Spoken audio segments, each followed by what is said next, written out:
सिरवाणी जिनका नदर कर्म होवे हृदय तिन्हा समाणी पीवो अमृत सदा रस भरंग जपो सारण पाणी कह नानक सदा गाओ यह सच्ची बाणी आओ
आज जितने भी आप माई भाई बच्चे बजुर्ग सतगुरां दी पवित्र हवेली विच आए हो और बड़ भागे हो। समा उम्र ਉਹ ਲੇਖੇ ਵਿੱਚ ਹੈ ਜੋ ਰੱਬ ਦੀ ਯਾਦ ਦੇ ਵਿੱਚ ਗੁਜ਼ਰਦੀ ਹੈ। ਉਮਰ ਉਹ ਵਿੱਚ ਲੇਖੇ ਦੇ जो जात साईं दी विच गुजरे पाउंदी है मुल नहीं तो सानू हासिल की है इस विच नीले हुजरे साईं ते पड़े। समा उम्र ओही लेखे विच है जो रब दी जात दे विच लंघदी है। अवर काज तेरे किते ना काम मिल साध संगत पज केवल नाम। और समा कोई लेखे विच नहीं धंधियां दे विच ही समा लंघदा जांदा है। धंधियां नूं गुरु साहिबां ने ठग मन्निया है। धंधे मुट्ठी ठग धंधियां रूपी ठगां ने इस जीव नूं मुठिया नाम ठग लिया। आम कहावत है कि मनुख आप खत्म हो जाता पर धंधे जिहड़े काम हैं ये मनुख के मुकते नहीं। क्योंकि वड्डे बजुर्ग दिन रात धंधियां दे विच लगे हुए मर गए हैं। आपां चल जाना है जिहड़े होर उन्हां दी इहो ही हालत है। पर वो बड़ भागे हैं जिहड़े अपने समय नूं सफलियां करदे हैं। सत्संग करके गुरबाणी पढ़ के गुरबाणी सुन के दुनिया दे विच मनुख आया ही बाणी सुनने वास्ते गुरबाणी पढ़ने वास्ते। पहले गुरबाणी सुनी जाती है फिर गुरबाणी पढ़ी जाती है। जे सुनिया ही ना जाए तो पढ़ो किवें। इस वास्ते पहले सुनना है फिर बाणी पढ़नी है। बाणी पढ़न का करोड़ों जगों का फल कई कोट जग फल सुन गावण हारे राम। एक दा नहीं दो दा नहीं करोड़ों जगों का फल है गुरबाणी पढ़िया गुरबाणी सुनिया। क्यों गुरुदेव जी गुरबाणी का महात्म दस रहे हैं।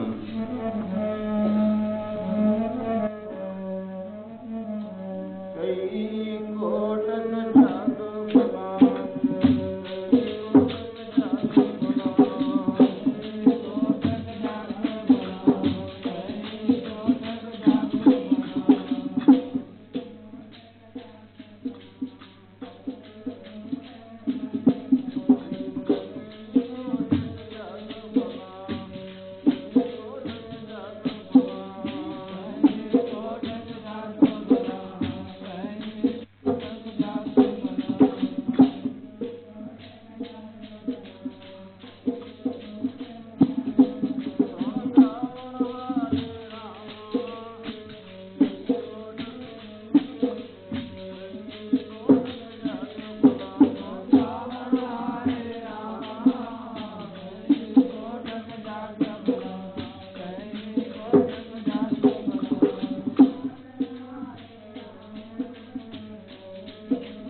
ਦੋ ਦਾ नहीं, करोड़ां जगां दा फल।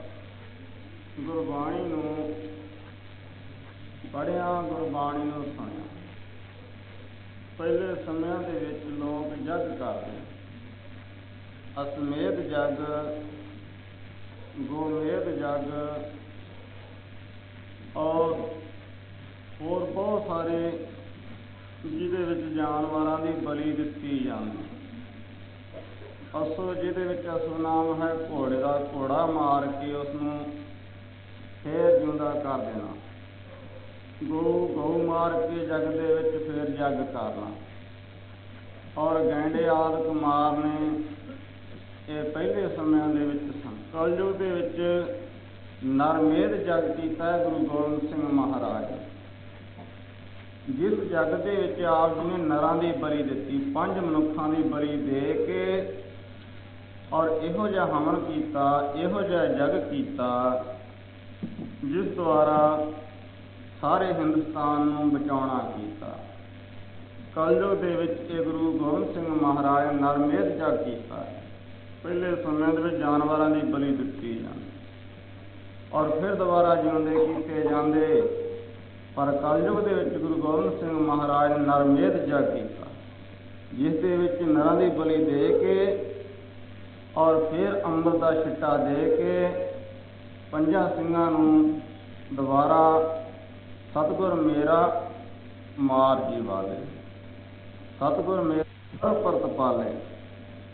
इउं गुरुदेव जी ने 5 ਸਿੰਘਾਂ नूं शहीद करके देश की रक्षा वास्ते और देश नूं बचाउणा कीता, धर्म की रक्षा की, हिंदू धर्म नूं बचाया।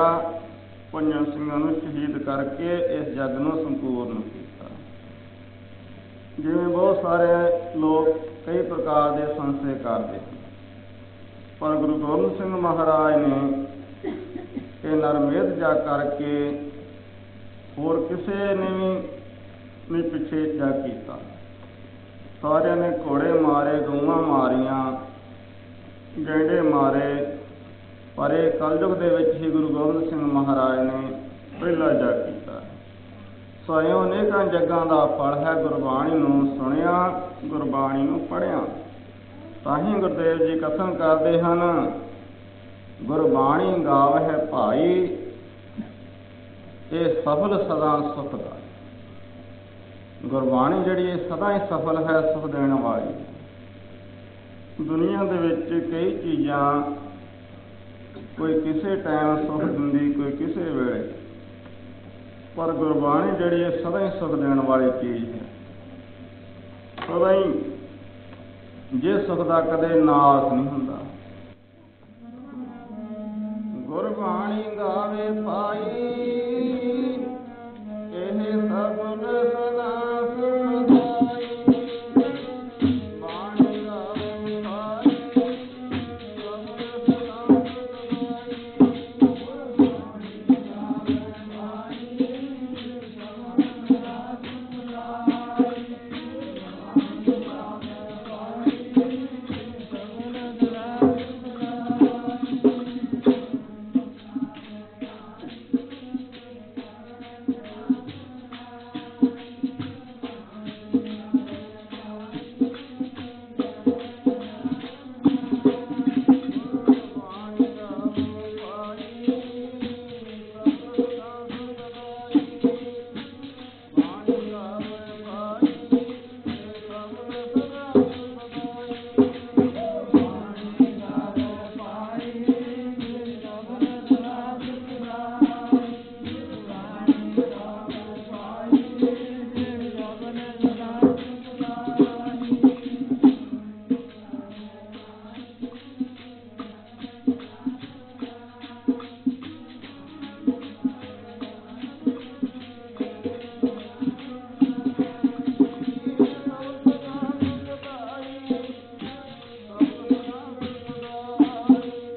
ਆਈ।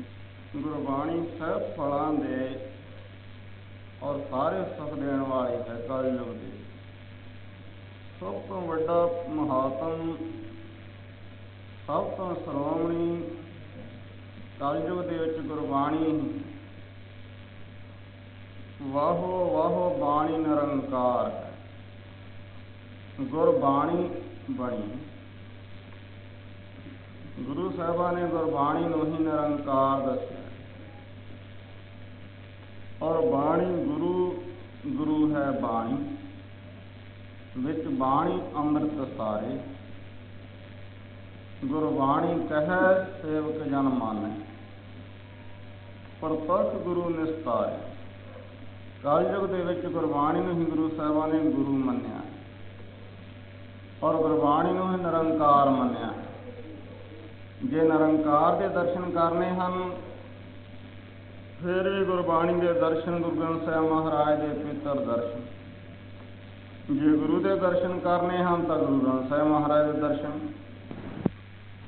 ਔਰ ਸਾਰੇ ਹੀ ਬ੍ਰਹਮ ਗਿਆਨੀ ਮਹਾਂਪੁਰਖਾਂ ਦੇ ਦਰਸ਼ਨ ਗੁਰਬਾਣੀ ਵਿੱਚੋਂ ਹੀ ਹੁੰਦੇ ਹਨ, ਕਿਉਂਕਿ ਜਿਤਨੇ ਤਤ ਬੇਤੇ ਮਹਾਂਪੁਰਖ ਬ੍ਰਹਮ ਗਿਆਨੀ ਭਗਤ ਹਨ, ਉਹਨਾਂ ਸਾਰਿਆਂ ਦੀ ਪਵਿੱਤਰ ਬਾਣੀ ਗੁਰੂ ਸਾਹਿਬਾਂ ਨੇ ਗੁਰੂ ਗ੍ਰੰਥ ਸਾਹਿਬ ਮਹਾਰਾਜ ਦੇ ਵਿੱਚ ਦਰਜ ਕੀਤੀ। ਜਦ ਆਪਾਂ ਗੁਰੂ ਗ੍ਰੰਥ ਸਾਹਿਬ ਮਹਾਰਾਜ ਨੂੰ ਨਮਸਕਾਰ ਕਰਦੇ, ਭਗਤ ਕਬੀਰ ਸਾਹਿਬ, ਭਗਤ ਨਾਮਦੇਵ ਜੀ, ਧੰਨਾ ਜੀ, ਸਾਰਿਆਂ ਨੂੰ ਨਮਸਕਾਰ ਹੋ ਜਾਂਦੇ। ਗੁਰੂ ਸਾਹਿਬਾਂ ਨੇ ਭਗਤਾਂ ਦੀ ਬਾਣੀ ਨੂੰ ਇਤਨਾ ਵੱਡਾ ਦਰਜਾ ਦਿੱਤਾ। ਨਾਮਾ ਸ਼ਿੰਬਾ ਕਬੀਰ ਜੁਲਾਹਾ, ਪੂਰੇ ਗੁਰ ਤੇ ਗਤ ਪਾਈ। ਬ੍ਰਹਮ ਕੇ ਬੇਤੇ ਸ਼ਬਦ ਪਛਾਣੇ, ਹਉਮੈ ਜਾਤ ਗਵਾਈ। ਸੁਰ ਨਰ ਤਿਨ ਕੀ ਬਾਣੀ ਗਾਵੇ, ਕੋਇ ਨਾ ਮੇਟੇ ਭਾਈ।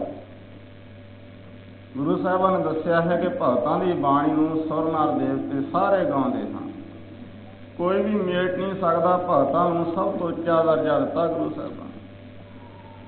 ਸਭ ਤੋਂ ਉੱਚਾ ਦਰਜਾ ਦਿੱਤਾ ਹੈ। ਜਦ ਗੁਰੂ ਗ੍ਰੰਥ ਸਾਹਿਬ ਮਹਾਰਾਜ ਨੂੰ ਨਮਸਕਾਰ ਕਰਦੇ ਹਾਂ, ਸਾਰੇ ਭਗਤਾਂ ਨੂੰ ਨਮਸਕਾਰ ਹੁੰਦੀ ਹੈ। ਭਗਤ ਜਨਾਂ ਕੋ ਸਦਾ ਨਿਵ ਰਹੀਏ, ਜਨ ਨਿਵੇ ਤਾਂ ਫਲ ਗੁਣ ਪਾਵੇ। ਮਹਾਰਾਜ ਕਹਿੰਦੇ ਭਗਤਾਂ ਨੂੰ ਸਦਾ ਹੀ ਨਮਸਕਾਰ ਕਰਨੀ ਚਾਹੀਦੀ। ਭਗਤਾਂ ਨੂੰ ਨਮਸਕਾਰ ਕੀਤਿਆਂ ਸਾਰੇ ਫਲਾਂ ਦੀ ਪ੍ਰਾਪਤੀ ਹੁੰਦੀ। ਜਿਤੜੇ ਫਲ ਮਨ ਬਾਸ਼ੇ, ਤਿਤੜੇ ਸਤਿਗੁਰ ਪਾਸ। ਜੋ ਵੀ ਅਸੀਂ ਦੁਨੀਆ ਵਿੱਚ ਫਲ ਚਾਹੁੰਦੇ ਹਾਂ, ਸਾਰੇ ਗੁਰੂ ਨੂੰ ਨਮਸਕਾਰ ਕੀਤੇ। ਗੁਰੂ ਗ੍ਰੰਥ ਸਾਹਿਬ ਮਹਾਰਾਜ ਗੁਰਬਾਣੀ ਗੁਰੂ ਹੈ ਕਲਯੁਗ ਦੇ ਵਿੱਚ, ਔਰ ਪਾਪੀਆਂ ਦੇ ਉਧਾਰ ਵਾਸਤੇ ਹੀ ਸੱਚਖੰਡ ਦੇ ਵਿੱਚੋਂ ਇਸ ਮਾਤਲੋਕ ਦੀ ਧਰਤੀ ਦੇ ਉੱਪਰ ਆਈ ਹੈ। ਗੁਰੂ ਨਾਨਕ ਦੇਵ ਮਹਾਰਾਜ ਦੁਆਰਾ ਇਹ ਤੁਰ ਕੀ ਬਾਣੀ ਆਈ, ਤਿਨ ਸਗਲੀ ਚਿੰਤ ਮਿਟਾਈ। ਬਾਣੀ ਤੁਰ ਦਰਗਾਹੋਂ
बाणी सुर की बाणी,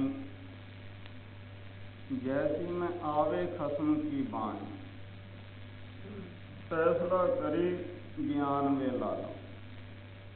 गुरु ਸਾਹਿਬਾਂ ने बाणी ਨੂੰ ਸੁਰ की बाणी ਰੱਬੀ बाणी ਮੰਨਿਆ। जद भी गुरु नानक देव महाराज समाधि ਵਿੱਚ ਲੀਨ ਹੁੰਦੇ, ਉਸ ਸਮੇਂ ਜੋ ਗੁਰੂ ਨਾਨਕ ਨੂੰ ਰੱਬੀ ਇਲਹਾਮ ਹੁੰਦਾ, ਆਪਣੀ ਮੌਜ ਦੇ ਵਿੱਚ ਉਸ ਸਮੇਂ ਮਰਦਾਨੇ ਨੂੰ ਹੁਕਮ ਹੁੰਦਾ, ਮਰਦਾਨਿਆਂ ਰਬਾਬ ਛੇੜ ਤੁਰ ਕੀ ਬਾਣੀ ਆਈ। ਮਹਾਰਾਜ ਕਹਿੰਦੇ ਮੈਂ ਆਪ ਨਹੀਂ ਉਚਾਰਨ ਕਰਦਾ, ਜੋ ਹੁਕਮ ਹੁੰਦਾ ਕਰਤਾਰ ਦਾ, ਜੋ ਰੱਬੀ ਇਲਹਾਮ ਰੱਬੀ ਹੁਕਮ ਹੁੰਦਾ ਹੈ, ਆਕਾਸ਼ ਬਾਣੀ ਆਉਂਦੀ ਹੈ, ਉਹ ਮੈਂ ਕਹਿਆ ਸਭ ਹੁਕਮਾਵ ਜੀ। ਹਉ ਆਪੋਂ ਬੋਲ ਨਾ ਜਾਣਦਾ, ਆਪਣੇ ਆਪ ਤਾਂ ਮੈਨੂੰ ਇੱਕ ਬਚਨ ਵੀ ਇੱਕ ਬੋਲ ਵੀ ਨਹੀਂ ਆਉਂਦਾ। ਜੋ ਮੈਨੂੰ ਨਿਰੰਕਾਰ ਦਾ ਹੁਕਮ ਹੁੰਦਾ ਹੈ, ਨਿਰੰਕਾਰ ਵੱਲੋਂ ਜੋ ਹੁਕਮ ਆਉਂਦਾ, ਮੈਂ ਉਹ ਸੰਗਤ ਨੂੰ ਸੁਣਾਉਣਾ, ਅੱਗੇ ਉਚਾਰਨ ਕਰਦਾ। ਕਿਉਂ ਮਰਦਾਨਾ ਰਬਾਬ ਵਜਾਉਂਦਾ, ਹਜ਼ੂਰ ਦੇ ਅੰਮ੍ਰਿਤ ਗਲੇ ਤੋਂ ਅੰਮ੍ਰਿਤ ਰੂਪ ਪਵਿੱਤਰ ਸ਼ਬਦਾਂ ਦਾ ਉਚਾਰਨ ਹੁੰਦਾ। ਉਹੀ ਸ਼ਬਦ ਫਿਰ ਲਿਖੇ ਜਾਂਦੇ। ਗੁਰੂ ਨਾਨਕ ਦੇਵ ਮਹਾਰਾਜ ਦੇ ਪਾਸ ਇੱਕ ਕਿਤਾਬ ਹੁੰਦੀ, ਜਿੱਥੇ ਵੀ ਕਿਸੇ ਪ੍ਰੇਮੀ ਦੇ ਨਾਲ ਚਰਚਾ ਕਰਦਿਆਂ ਜਾਂ ਕਿਸੇ ਦੇ ਨਿਮਿਤ ਬਾਣੀ ਮਹਾਂਪੁਰਖ ਬੋਲਦੇ ਹਨ। ਕਿਸੇ ਨਿਮਿਤ ਨੂੰ ਪਾ ਕੇ ਜਾਂ ਆਪਣੀ ਮੌਜ ਦੇ ਵਿੱਚ ਜਦ ਸਮਾਧੀ ਵਿੱਚ ਲੀਨ ਹੁੰਦੇ, ਸਾਖੀ ਮਹਾਂਪੁਰਖ ਬੋਲਦੇ ਸਾਂਝੀ ਸਗਲ ਜਹਾਨ। ਦੁਨੀਆ ਦੇ ਵਾਸਤੇ ਬੋਲਦੇ ਹਨ, ਕਿਸੇ ਨੂੰ ਮੁੱਖ ਰੱਖਦੇ।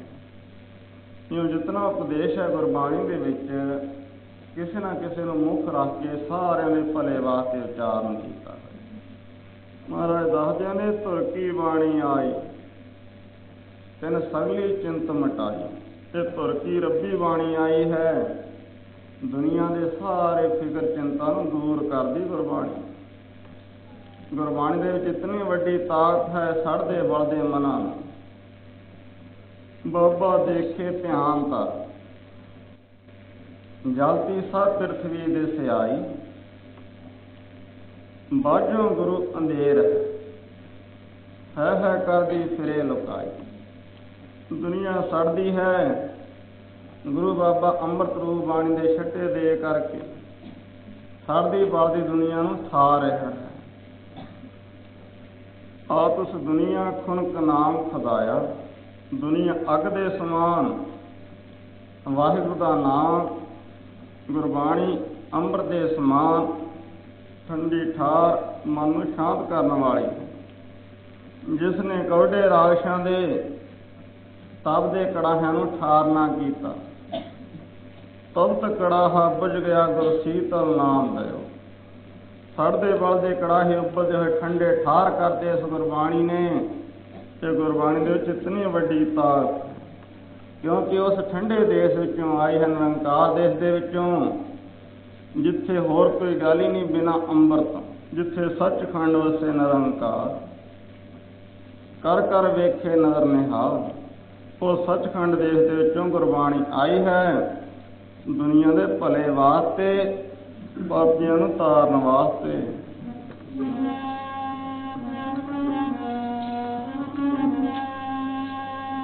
ਇਹ ਧੁਰ ਕੀ ਬਾਣੀ ਆਈ, ਤਿਨ ਸਗਲੀ ਚਿੰਤ ਮਟਾਈ।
ਤਿਨ ਸਗਲੀ ਚਿੰਤ ਮਿਟਾਈ। ਗੁਰੂ ਨਾਨਕ ਦੇਵ ਮਹਾਰਾਜ ਜਿੱਥੇ ਕਿਤੇ ਜਾਂਦੇ ਔਰ ਉਸ ਸਮੇਂ ਜੋ ਨਿਰੰਕਾਰ ਵੱਲੋਂ ਹੁਕਮ ਹੁੰਦਾ ਜਾਂ ਕਿਸੇ ਨਿਮਿਤ ਨੂੰ ਪਾਠ ਆਪ ਜੀ ਸ਼ਬਦ ਉਚਾਰਨ ਕਰ, ਔਰ ਬਾਬੇ ਦਾ ਹੁਕਮ ਹੈ ਹੁਣ ਆਪੋਂ ਬੋਲ ਨਾ ਜਾਣਦਾ, ਮੈਂ ਕਹਿਆ ਸਭ ਹੁਕਮ ਆਓ ਜੀਓ। ਆਪਣੇ ਆਪ ਮੈਂ ਕੁਛ ਵੀ ਨਹੀਂ ਜਾਣਦਾ, ਜੋ ਨਿਰੰਕਾਰ ਦਾ ਮੈਨੂੰ ਹੁਕਮ ਹੈ ਉਹ ਮੈਂ ਸੰਗਤਾਂ ਨੂੰ ਲੋਕਾਂ ਨੂੰ ਸੁਣਾਉਣਾ ਹੈ। ਨਿਰੰਕਾਰ ਦਾ ਹੁਕਮ ਆਪਣੇ ਵੱਲੋਂ ਮੈਂ ਕਿਸੇ ਨੂੰ ਕੋਈ ਹੁਕਮ ਨਹੀਂ, ਆਪਣੇ ਵੱਲੋਂ ਮੈਂ ਕੁਛ ਨਹੀਂ ਸੁਣਾਉਂਦਾ, ਜੋ ਹੁਕਮ ਹੁੰਦਾ ਕਰਤਾਰ ਦਾ ਮੈਂ ਉਹ ਸੁਣਾਉਣਾ ਹਾਂ। ਔਰ ਗੁਰੂ ਗ੍ਰੰਥ ਸਾਹਿਬ ਮਹਾਰਾਜ ਦੇ ਵਿੱਚ ਗੁਰੂ ਰਾਮਦਾਸ ਮਹਾਰਾਜ ਨੇ ਗੁਰਬਾਣੀ ਨੂੰ ਹੀ ਪਰਮੇਸ਼ਰ ਮੰਨਿਆ ਹੈ।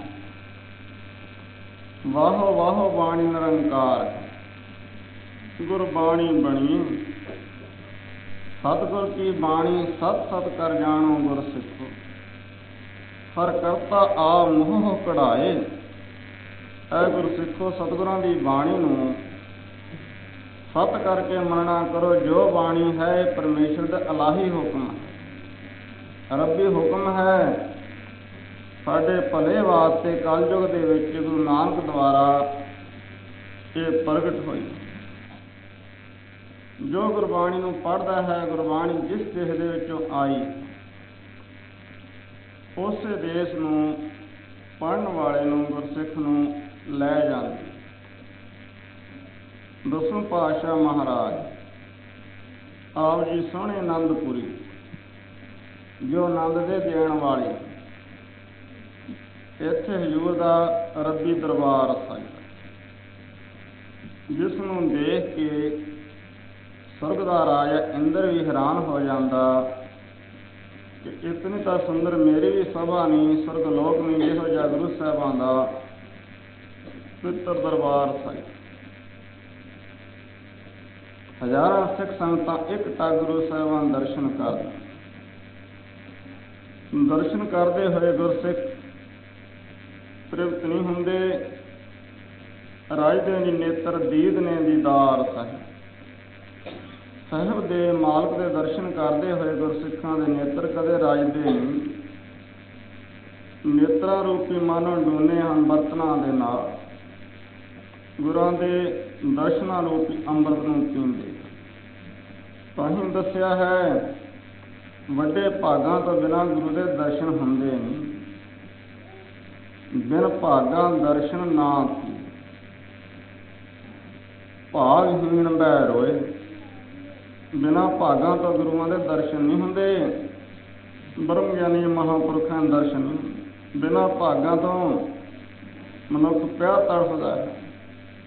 ਤਾਂ ਹੀ ਦੱਸਿਆ ਹੈ ਜੈ ਤਨ ਬਾਣੀ ਵਿਸਰ ਜਾਏ, ਜਿਉਂ ਪੱਕਾ ਰੋਗੀ ਵਿਰਲਾ। ਜਿਸ ਮਨੁੱਖ ਨੂੰ ਗੁਰੂ ਦੀ ਅੰਮ੍ਰਿਤ ਬਾਣੀ ਭੁੱਲ ਜਾਂਦੀ, ਬਾਣੀ ਤੋਂ ਦੂਰ ਚਲਿਆ ਜਾਂਦਾ ਹੈ, ਬਾਣੀ ਨਾ ਪੜ੍ਹਦਾ ਹੈ ਨਾ ਬਾਣੀ ਸੁਣਦਾ ਹੈ, ਉਹ ਮਨੁੱਖ ਇਉਂ ਵਰਲਾਪ ਕਰਦਾ ਹੈ, ਦੁਖੀ ਹੁੰਦਾ ਹੈ ਜਿਵੇਂ ਕੁਸ਼ਤੀ ਕੋਹੜੀ ਵਰਲਾਪ ਕਰਦਾ ਰੋਂਦਾ। ਇਹੋ ਹੀ ਹਾਲਤ ਉਹਨਾਂ ਦੀ ਹੈ ਜਿਹੜੇ ਲੋਕ ਗੁਰਬਾਣੀ ਨੂੰ ਭੁਲਾ ਬੈਠੇ ਹਨ, ਗੁਰਬਾਣੀ ਤੋਂ ਦੂਰ ਚਲੇ ਗਏ ਹਨ।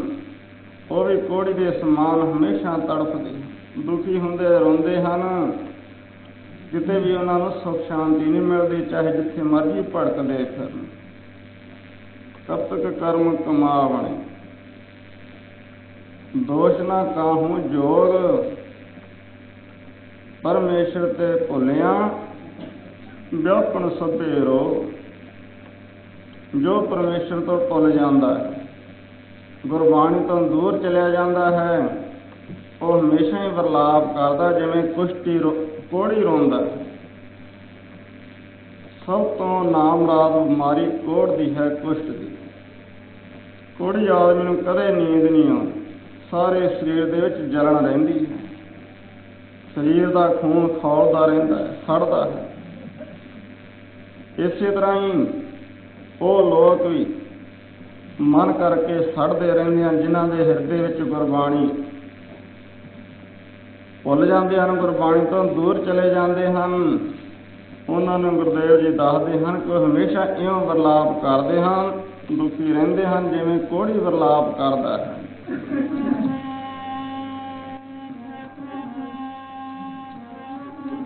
ਜਿਹਨੂੰ ਵਿਸਰ ਜੇ ਗੁਰਾਂ ਦੀ ਪਈ ਬਾਣੀ, ਫਕੀਰ ਜੀਵਾਂ ਨੂੰ ਰੋਣਗੇ। ਜਿਹਨੂੰ ਵਿਸਰ ਜੇ ਗੁਰਾਂ ਦੀ ਬਾਣੀ, ਫਕੀਰ ਜੀਵਾਂ ਨੂੰ ਰੋਣਗੇ।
ਸਭ ਤੋਂ ਖਪੇ ਬਹੁਤ ਬੇਕਾਰ, ਜੈ ਤਨ ਬਾਣੀ ਵਿਸਰ ਜਾਏ, ਜੋ ਪੱਕਾ ਰੋਗੀ ਵਿਰਲਾਏ।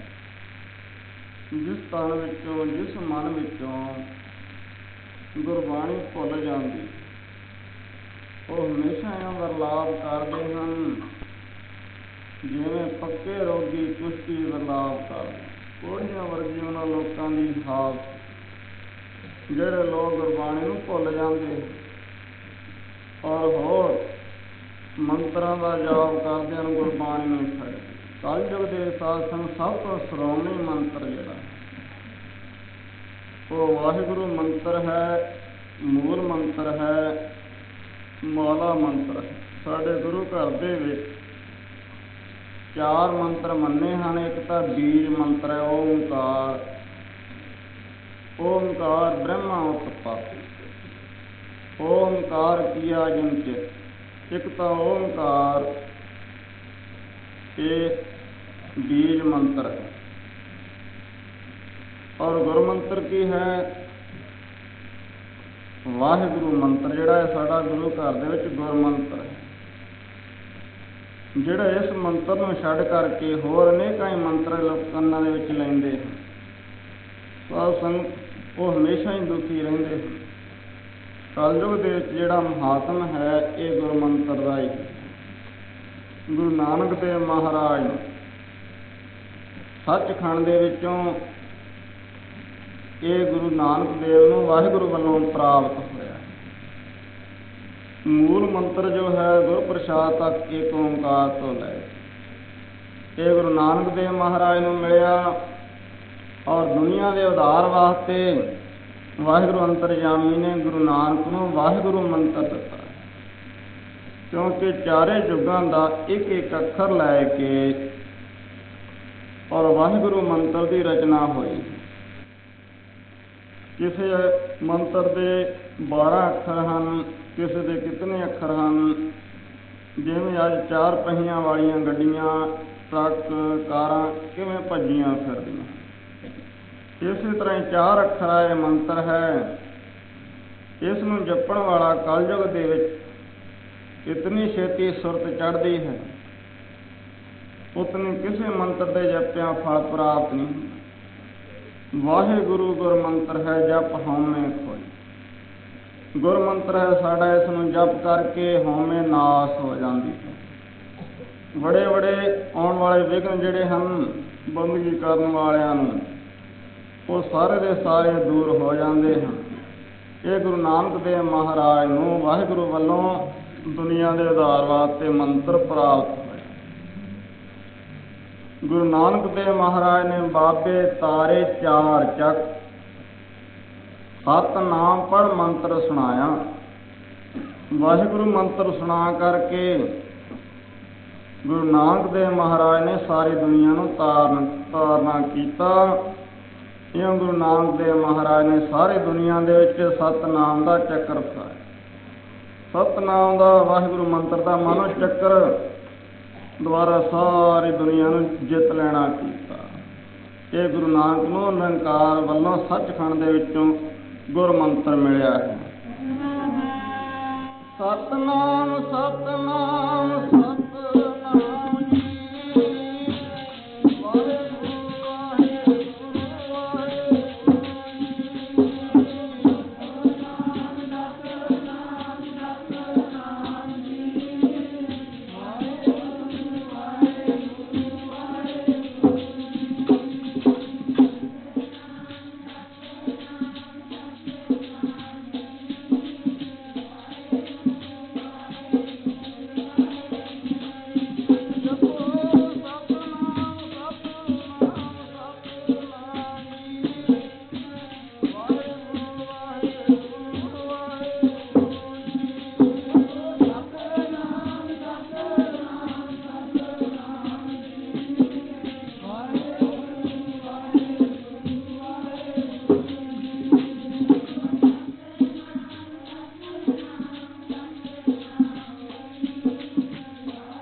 माला फेरी है। इसे तरह ही जपजी साहिब का पाठ जिहड़ा सिख ने माला बना के हर वक्त ही जपजी साहिब का पाठ करना है। जपजी साहिब के पाठ का इतना बड़ा महात्म है। दुनिया दे विच जितने भी मंत्र हैं इसकी कोई बराबरी नहीं कर सकता। मूल जपजी साहिब के पाठ करन दे नेड़े ना जमां दे दूत आ सकन, ना कोई दुनिया दे विच होर गुप्त रूहां, भूत प्रेत जिन खवीस जितनियां भी गुप्त ताकतां हैं ये सारे दे सारियां गुरबाणी ने जपजी साहिब दे पढ़न वाले दे नेड़े कोई आ नहीं सकता। ਸੰਗਤਾਂ ਆ ਰਹੀਆਂ ਹਨ ਦਸਮ ਪਾਤਸ਼ਾਹ ਮਹਾਰਾਜ ਦਰਸ਼ਨ ਕਰਨ ਵਾਸਤੇ। ਰਸਤੇ ਵਿੱਚ ਕੀਰਤਪੁਰ ਸਾਹਿਬ ਤੋਂ ਅੱਗੇ ਪੜਾਅ ਕੀਤਾ ਇੱਕ ਰਾਤ। ਜਿਸ ਧਰਮਸਾਲ ਦੇ ਵਿੱਚ ਪੜਾਅ ਕੀਤਾ ਇਹ ਬੜੀ ਪੁਰਾਣੀ ਸੀ। ਇਹਦੇ ਵਿੱਚ ਬਦਰੂਹਾਂ ਰਹਿੰਦੀਆਂ ਸਨ। ਹੋਰ ਸਾਰੀਆਂ ਸੰਗਤਾਂ ਨੇ ਉੱਠ ਕੇ ਇਸ਼ਨਾਨ ਕੀਤਾ, ਗੁਰਬਾਣੀ ਦਾ ਪਾਠ, ਜਪਜੀ ਸਾਹਿਬ ਦਾ ਪਾਠ ਕਰਦੇ ਰਹੇ। ਪਰ ਇੱਕ ਆਲਸੀ ਸਿੱਖ ਸੀ, ਨਾ ਉਹਨੇ ਕੀਤਾ ਇਸ਼ਨਾਨ, ਨਾ ਕੀਤਾ ਪਾਠ, ਪਿਆ ਰਿਹਾ। ਸਾਧ ਸੰਗਤ ਫਿਰ ਜਿਹੜਾ ਗੁਰਬਾਣੀ ਤੋਂ ਭੁੱਲ ਜਾਂਦਾ, ਦੂਰ ਚਲੇ ਜਾਂਦਾ, ਉਹਦੇ ਉੱਪਰ ਅਸਰ ਹੁੰਦਾ ਜੀਵਾਂ। ਬਦਰੂਹਾਂ ਅਸਰ ਕਰ ਲੈਂਦੀਆਂ ਹਨ। ਜਦ ਸੰਗਤਾਂ ਜਾਣ ਲੱਗੀਆਂ ਉਹ ਤਾਂ ਸਾਧ ਸੰਗਤ ਲੱਗ ਪਿਆ ਸਿਰ ਮਾਰਨ, ਬੋਲਣ ਉੱਚੀ ਉੱਚੀ। ਬੜਾ ਭਿਆਨਕ ਇੱਕ ਖਵੀਸ ਪ੍ਰੇਤ ਉਹਦੇ ਉੱਪਰ ਅਸਰ ਕਰ ਲਿਆ, ਕਿਉਂਕਿ ਘੋਰੀ ਸੀ, ਉਹਨੇ ਬਾਣੀ ਨਹੀਂ ਪੜ੍ਹੀ, ਨਾ ਕੀਤਾ ਇਸ਼ਨਾਨ। ਸਾਧ ਸੰਗਤ ਜਿਹੜੇ ਲੋਕ ਇਸ਼ਨਾਨ ਨਹੀਂ ਨਾ ਕਰਦੇ, ਬਾਣੀ ਨਹੀਂ ਪੜ੍ਹਦੇ, ਉਹ ਭੂਤਾਂ ਪ੍ਰੇਤਾਂ ਵਰਗੇ ਹੀ ਬਣ ਜਾਂਦੇ। ਉਹਨਾਂ ਦੇ ਉੱਪਰ ਹੀ ਭੂਤਾਂ ਪ੍ਰੇਤਾਂ ਦਾ ਅਸਰ ਹੁੰਦਾ ਹੈ। ਉਹਨਾਂ ਨੂੰ ਤਾਂ ਗੁਰੂ ਸਾਹਿਬਾਂ ਨੇ ਜਿਉਂਦੇ ਪ੍ਰੇਤ ਮੰਨਿਆ, ਜਿਉਂਦੇ ਭੂਤ ਮਰ ਕੇ ਤਾਂ ਜਿਹੜੇ ਬਣਦੇ ਹਨ।